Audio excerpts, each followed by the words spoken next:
Olá, tudo bem com você? Muito bom dia, muito boa tarde, muito boa noite. Não sei qual que é o horário que você está assistindo este vídeo. Eu estava ali sentado, Deus me deu uma incrível revelação. Eu tive que vir aqui gravar para vocês, porque eu sei que muitas pessoas têm esse paradoxo, né? Tem muitas vezes essa confusão, essa dúvida. E eu vim aqui para esclarecer para você, de uma vez por todas, aquilo que Deus me revelou ali, no oculto e no escondido. Deus revelou para mim algumas coisas que eu quero estar transmitindo, compartilhando aqui para vocês, tá bom? Se você ainda não é inscrito, se inscreva, compartilhe esse vídeo, nos ajude aí no engajamento desse canal, para que esse canal cresça e seja compartilhado para mais e mais pessoas. Então, nós como seres humanos, nós temos um vazio dentro de nós, por quê? Porque a gente aceitou que o pecado entrasse. E quando o pecado entrou, quando o pecado nos dominou, quando nós caímos, quando Adão caiu, aí veio o último Adão. Muitos falam, o segundo Adão foi Jesus. Não, Jesus foi o último Adão. Aquele que não se contaminou, não caiu, nunca pecou. Foi santo. Nasceu e morreu com essa santidade. Ele não teve falha. Então, qual é a maior dúvida das pessoas? Por que eu tenho a necessidade de sempre preencher esse vazio com algo? Esse vazio que está dentro de nós está de propósito. Não foi de fabricação. Tem pessoas que falam, foi de fabricação. Não foi.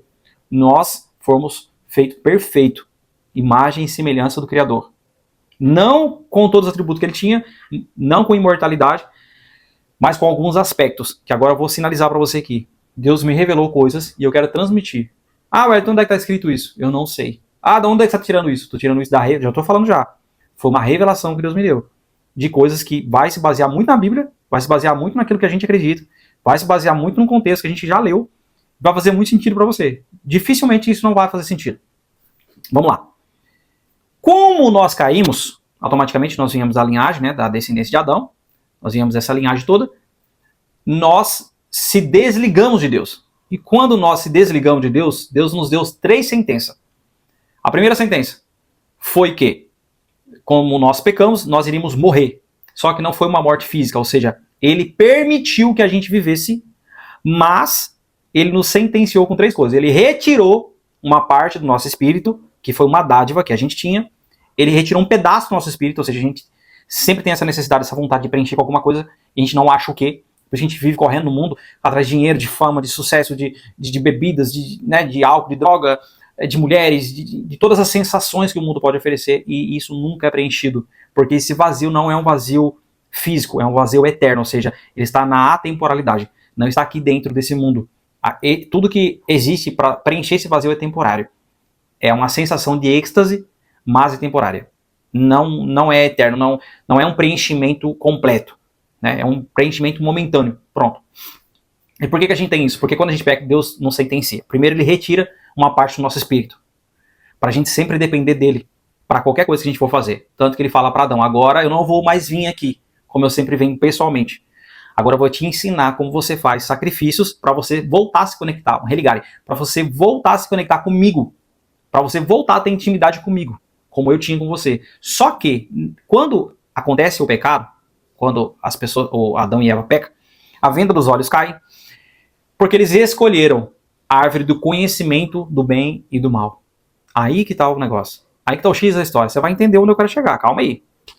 Como a gente não escolheu a árvore da vida, a gente passou de ser humanos eternos, porque o ser humano não era imortal, ele era eterno, ou seja, ele podia ser morto. Mas ele também podia viver eternamente, porque ele estava na eternidade também. Então nós éramos eternos. E a dádiva que Deus tirou foi clarividência, telepatia, transcendência e tantas outras qualidades extrasensoriais que a gente tinha além dos 5 sentidos. Que é isso tudo que a gente tem nos 5 sentidos, a gente tinha ainda mais, porque a gente era eterno. Então a gente tinha essa capacidade de conversar com os animais, a gente tinha essa capacidade de conversar com os animais, e hoje a gente não tem mais. Tá? Isso foi retirado de nós, ou seja, Deus tirou um pedaço do seu espírito para que você não pudesse ter esse poder, né, esse dom, e a pessoa só tem quando ela entra em transe, ou seja, ela sonha, né, ela entra num estado de espírito ali, através de meditação, através de viagem astral, né, que não é, já vou falar que não é de Deus isso, tá? Não é coisa legal, mas a pessoa ela só consegue ter acesso a isso invocando, né, espírito, essa coisa toda, ou dormindo, ou quando morre, tá? Só existem essas formas de você conversar por telepatia, de você ter alguns tipos de poder que foi limitado para o ser humano. Nós somos limitados. Então Deus retirou de nós. Deus sentenciou a gente para trabalhar e comer e sobreviver do nosso próprio suor. Para a gente ter que trabalhar, a gente ter que se esforçar para ganhar o nosso dinheiro, né? Não precisava disso antigamente. Estava tudo ali limitado para o ser humano. Ou seja, Deus deu 3 sentenças. Retirou esse espírito, desligou o ser humano dele mesmo, de Deus, sentenciou o homem a ter que trabalhar, ter que fazer as coisas dele, ter que correr atrás daquilo que ele queria, e também amaldiçoou. Deus não permitiu que a gente morresse, mas ele tirou isso de nós. Ele amaldiçoou. Amaldiçoou a serpente, amaldiçoou a mulher com dor de parto, e pronto. E agora a gente está passando por esse processo daqui na Terra, para que a gente possa alcançar a vida eterna. Por conta disso tudo que eu falei, há uma necessidade em todo ser humano. É por isso que a gente não entende, muita gente não entende o porquê que tem esse vazio, por que que entra em depressão, por que que entra em crise existencial, por que que entra em crise de pânico, por que que a pessoa, quando ela cai numa depressão profunda, é difícil ela sair, crise de ansiedade, porque a pessoa ela entrou num complexo daquilo que Deus tirou, que ela não consegue satisfazer com nada que ela tenta. Então há uma necessidade de preenchimento desse vazio, desse vácuo quântico. Uma ausência de algo que falta, de algo que existia e hoje não tem mais. E esse vazio só pode ser preenchido com Deus, porque ele deixou isso de propósito dentro de você. É uma marca dele, para que nada desse mundo, né, nada que o diabo der, nada que você procurar possa satisfazer os seus interesses. Então Deus permitiu que o ser humano sobrevivesse, porém ele arrancou essa dádiva que o ser humano tinha, carregava de ser eterno, incluía clarividência, telepatia, tudo aquilo que eu falei. E isso fez com que todos os seres humanos buscassem o Criador de uma outra forma agora, manipulando, usando animais, sacrifício de animais, aquela coisa toda que vocês vê do Yom Kippur, né, tinha que sacrificar uma vez por ano para perdoar os pecados e tal. Então, quando você peca, quando você transgride a lei de Deus, você está voltando à natureza antiga, ao velho homem, tá? Então, quando nós caímos, nós erramos, nós estamos dizendo para a nossa carne que nós estamos aceitando ela, porque existem 3 tipos de forma de você enxergar isso: tentação, tribulação e provação. Tentação é da carne, da sua natureza. Então você tem que fugir dela. Você não pode enfrentar ela, porque está ligado à sua inclinação, a inclinação da natureza. Alguns têm fraqueza com bebida, outros com mulheres, outros com dinheiro, outros sair com pessoas do mesmo sexo. E por aí vai. Existem milhares de tentações. Cada um tem a sua fraqueza. E a gente tem que fugir delas. Existe a tribulação. A tribulação são tentativas do diabo de te convencer que aquilo é certo. Então ele vai tentar te manipular. E isso é tribulação. A tribulação você enfrenta ela. Porque o diabo, a Bíblia fala assim: resistir o diabo e ele fugirá de vós. Resistir alguém, enfrenta ele e ele vai fugir de vocês. Em nome de Jesus. Sozinho não. Nenhum ser humano na Terra tem poder suficiente de enfrentar o diabo e vencer. Nenhum ser humano na Terra. Não tem como. É impossível sem o poder, sem a presença do Espírito Santo, sem o nome de Jesus, né? E depois vem a provação. Então eu falei, tentação você foge, tribulação você enfrenta, resiste ela, que é o diabo, ele vai fugir de você, e a aprovação você entende, você assimila, você aceita e passa, porque a aprovação vem de Deus. Deus prova o homem, né? A Bíblia fala que Deus prova o homem, para saber se a fidelidade dele está em Deus ou não. Né? Deus prova ele por amor, porque ele sabe que é um processo, são fases. Todo processo ele é composto de fases, e fases são passageiras. Então Deus prova a pessoa, porque ele quer saber até onde vai a fé daquela pessoa. Né? Assim ele fez com Jó, ele provou Jó, tirou tudo de Jó. Mas aquilo ali foi uma provação, por isso que Jó aceitou. Mesmo não entendendo muita coisa ali. Mas aí no final ele falou, antes eu ouvia falar. Antes eu contava a experiência dos outros. Hoje não. Hoje eu vivo de perto. Antes eu só ouvia falar. Hoje eu conheço. Hoje eu tenho intimidade. Hoje eu vivo ele. E é por isso que eu posso falar agora com mais excelência. Com mais cumplicidade. Então o diabo ele vai vir até você para te tentar. E aí é onde eu quero chegar. Como há essa deficiência, essa inclinação natural de cada ser humano, cada um tem uma fragilidade, cada um tem uma dependência, cada um tem uma inclinação para a carne. O diabo sabe disso. Então o que a Bíblia fala? A Bíblia fala assim que ele anda como leão, ele ruge, ele brama ao derredor como leão. Só que aí entra um detalhe. O leão, pode pesquisar aí onde você quiser. O leão, na maioria das vezes que ele ataca uma presa, que ele investe numa tentativa para atacar uma presa, na maioria das vezes ele erra o bote. E por que então que a Bíblia fala que o diabo anda como ao derredor como leão, buscando quem possa devorar? Quando o diabo ataca, na maioria das vezes ele é feroz, ele é astuto, ele é inteligente, ele é sagaz, mas ele não é rápido.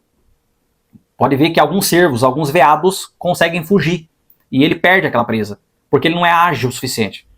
Por mais que ele esteja perto, ele fica olhando. E por que a Bíblia fala que ele anda como leão? Mas não é encontrando oportunidade. Porque existem brechas que ele não entra, porque ele sabe que não é uma fraqueza sua. Não é uma vulnerabilidade sua, não é uma inclinação sua. Então por que o diabo anda ao redor, bramando como leão, buscando quem possa tragar? Porque o leão, mesmo estando perto da presa, ele fica observando. Então ele não está andando ao redor de você somente para te devorar, somente para encontrar uma oportunidade. Não, ele quer observar os seus passos, saber qual que é a sua tendência, saber qual que é a sua inclinação, saber qual que é as suas fraquezas, as suas vulnerabilidades, as suas mazelas, para que ele possa, aí sim, pegar um perfil teu e usar aquilo que mais te fere, usar aquilo que é a sua maior fraqueza para poder te derrubar. Então ele vai utilizar dessas armas ao seu favor. E aí vem várias estratégias dele, que é CC, eu chamo de CCC, né? Confundir, contaminar e convencer. Todo demônio ele tem uma missão na Terra. Isso aqui eu quero falar em outros vídeos, que senão vai ficar muito grande. Todo demônio tem uma finalidade na Terra. Ele tem uma missão. Se ele não cumprir essa missão, as patentes maiores, né, Satanás e as suas patentes maiores, penaliza esse demônio. Ele é punido no inferno. Ele apanha, ele é punido, porque ele tem uma meta. E ele tem que atingir essa meta. Essa meta é de derrubar um crente, derrubar uma pessoa que está ali firme com Jesus, colocar brechas, lançar setas, lançar dardos inflamáveis, tentações. Ele é o rei da manipulação. Então ele ensina os demônios. Todos os demônios é obrigado a conhecer a Bíblia. É obrigado a conhecer a Torá, é obrigado a conhecer as leis de Deus.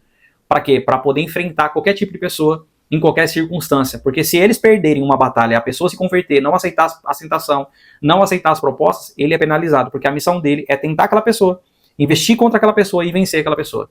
Tá? Então saiba você que o inferno é muito organizado. Não vai achando que o inferno é uma bagunça. O inferno é muito, mas muito organizado. O próprio Jesus disse isso, que o reino das trevas é mais organizado que o reino da luz. Vamos lá. O diabo ele tem 3 missões. Confundir, contaminar e convencer. Confundir é o quê? Ele vai gerar uma série de dúvidas na tua mente. Contenda, para gerar confusão e dividir. A Bíblia fala assim que um reino dividido não subside, ou seja, um reino dividido, ele não permanece por muito tempo. E uma das estratégias da nova era, uma das estratégias até dos governantes mundiais, da elite mundial, é dividir para convencer, dividir para manipular, dividir para vencer. Um povo dividido é muito fácil de ser manipulado. Então, quando eu confundo você, eu coloco dúvida na tua mente, eu estou fazendo com que você vá para o lado direito ou para o lado esquerdo. Colocou aqui bateria, apareceu bateria baixa, vou ter que terminar o vídeo. Então, o que ele vai fazer? Ele vai convencer você aí para um lado ou para outro lado. Né? Isso é confundir. Aí depois ele vem contaminar, ele vai jogar setas, vai lançar estratégias contra você. Setas, dardos inflamáveis, para influenciar você a algo. O que é algo? Algo que você é fraco. Né? Através de algum elemento. Ou seja, que elemento é esse? O elemento que você vai cair com facilidade. Mas antes eu falei de confundir, né? Ele vai gerar contenda muitas vezes, gerar dúvida e gerar contenda entre pessoas próximas de você, para que você se afaste daquelas pessoas, para que você crie na tua mentalidade uma divisão, uma espécie de raiva, de ira contra aquela pessoa. Então você começa a gerar dúvida, aí onde as pessoas elas mudam de igreja, aí onde as pessoas elas passam a não frequentar mais o mesmo ambiente, a duvidar das coisas que ela acreditava antes, enfim. Depois vem convencer. Ele é o pai da manipulação. Ele tem poder de convencimento, atração, manipulação. A manipulação é a tática suprema de Satanás. Então, antes dele convencer você, ele vai atrair você. Então, ele vai lançar ali uma série de estratégias, né? 7 tentativas. Uma delas, ele sabe que você vai cair. Ele sabe que você não vai cair em todas. Porque muitas vezes não é a sua fraqueza. Mas ele sabe que ele precisa tentar. Então, ele vai atrair você para perto dele. Ele não quer que você bebe. As pessoas acham assim, porque Jesus falou que o diabo vem para matar, roubar e destruir. Isso aí são os atributos negativos que o diabo tem. A finalidade dele extrema é essa. Mas ele não vai te convencer disso de cara. Ele não vai falar isso para você diretamente. Então, quando ele quer que você bebe, ele vai atrair você. O que é atrair? Usar uma pessoa para te levar para um bar, se ele sabe que é a tua fraqueza. Falar para a pessoa, não tem problema nenhum não. Vamos ali só para conversar, num lugar onde tem bebida. Né? Se é um lugar onde vai gerar um estímulo em você que é a tua fraqueza, ele vai convencer pessoas, ele vai atrair você para perto, usando táticas, usando elementos que você não perceba que você vai cair naquela tentação. Ou seja, ele não vai chamar você para beber diretamente, mas ele vai chamar você para ir para um bar. Ele vai colocar você próximo de pessoas que bebem. Às vezes você está perto de membros da família ali que só bebem. Você não, mas você está num ambiente onde é propício a isso. Então você está vulnerável para cair naquela tentação, que você sabe que é a sua fraqueza. Então ele não vai diretamente fazer isso, mas ele vai fazer isso indiretamente. Eu não sei se eu falei tudo aqui nesse vídeo. Eu vou terminar o vídeo, porque já são quase 20 minutos de vídeo. Eu quero que você entenda Essas são as armas, as ferramentas que ele vai utilizar para te manipular. Não se esqueça, tá? Que ele tem uma meta e ele precisa cumprir essa meta. E você pode estar caindo em algum tipo de laço sem perceber. Por isso que eu vim aqui para abrir os seus olhos. Tá? A revolta do inimigo é muito contra o ser humano, tá? E Abreu fala assim que aquele que está de pé, cuidado para não cair. Que é mais fácil alguém que está nas trevas trazer você para trevas do que você que está na igreja, na luz, trazer a pessoa, tirar a pessoa do mundo e trazer para Deus. É muito difícil. E quando você sai, é 7 vezes mais que volta. É por isso que é muito difícil. Alguém que está ali passando por uma série de desafios na mente, passando por uma série de tribulação, mesmo vivendo uma vida mundana e querendo vir para o mundo, para Deus, não consegue, porque está sem força. Né? Tá ali preso às coisas. E o diabo é assim, quando ele entra dentro de você, ele entra por camadas. Ele entra por uma camada, você deu acesso, ele entra na outra camada, até ele ficar no topo. Quando ele vai pro topo da tua vida, é muito difícil você vir pelo amor. Geralmente você vem pela dor. Porque você tem que passar por todo esse processo. Ele usou isso contra você. Ele entrou em cada camada da tua vida. Aí ele já tá no nível mais alto. É impossível uma pessoa quase vir pelo amor. Sempre tem que acontecer alguma tragédia. Ela perdeu um ente querido, ou ela quase morrer. Né? Tem muita gente que entra em EQM, né? Morre e depois volta. Gerou aquele impacto, né? Para que a pessoa pudesse se converter. Aí, quando há uma perca significativa na vida da pessoa, perca de bens materiais, perca de um ente querido, como eu falei, algum tipo de trauma, algum tipo de dor que é gerado para aquela pessoa cair em si, cair na real e vir para a luz, se converter. Né? Então, não espere vir pela dor. Não aceite as propostas, porque o diabo ele vai vir para você com mansidão. Ele não vai vir, ironicamente, dizendo que é o diabo, ou até mesmo apresentando coisas para você que ele sabe que é diretamente ligado à tua fraqueza. Não, ele vai vir com passos mansos de gato, sem que você perceba. Quando você perceber, você já está cometendo, e aí você vai cair. Porque a mente do ser humano ela é muito vulnerável. Depois eu vou explicar no próximo vídeo. A mente do ser humano é vulnerável.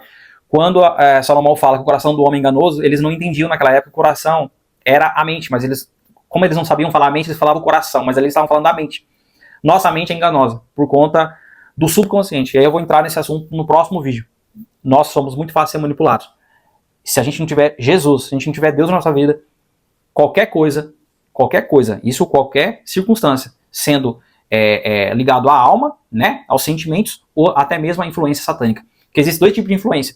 A influência indireta e a direta. A indireta é aquela que o diabo vai investir contra você. E a direta é quando alguém manipula as energias, faz uma feitiçaria, uma macumba, investe contra a sua vida diretamente. Tá? Então ela está lançando para você uma série de maldições, né, usando até mesmo elementos da natureza para que você caia e você nunca mais consiga se levantar ou até mesmo fique amaldiçoado. Pronto, então esse vídeo vai se encerrar aqui, senão o vídeo fica muito grande, mas eu espero que você tenha compreendido, que você tenha entendido que Satanás, ele brama como um leão, não é para encontrar uma oportunidade e somente te atacar, mas ele brama como um leão, rodando em torno de você, ao seu derredor, porque ele está te observando. O leão, ele observa a presa antes de atacar a presa, porque ele sabe que existe uma grande chance daquela presa fugir e dele não conseguir fazer aquela investida da forma correta e perder a presa. Então ele observa você e ele ataca você. O diabo é um sniper. É um sniper. Para quem não sabe o que é sniper, é aquele atirador de elite que nunca erra um tiro. Satanás é assim, ele é astuto. Ele é asqueroso. Né? A Bíblia fala que ele é o pai da manipulação, da mentira, da enganação. Então ele observa você. Ele só vai atacar você no momento certo, quando ele sabe que você tá bem vulnerável mesmo. Ele sabe que ele não vai perder você. Mesmo que ele esteja perto de você.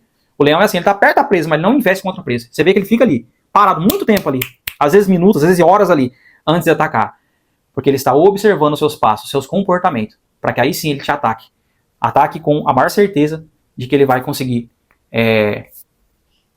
vencer aquela presa e comer aquela presa, tá bom? Um beijão, um grande abraço para você, fiquem todos com Deus.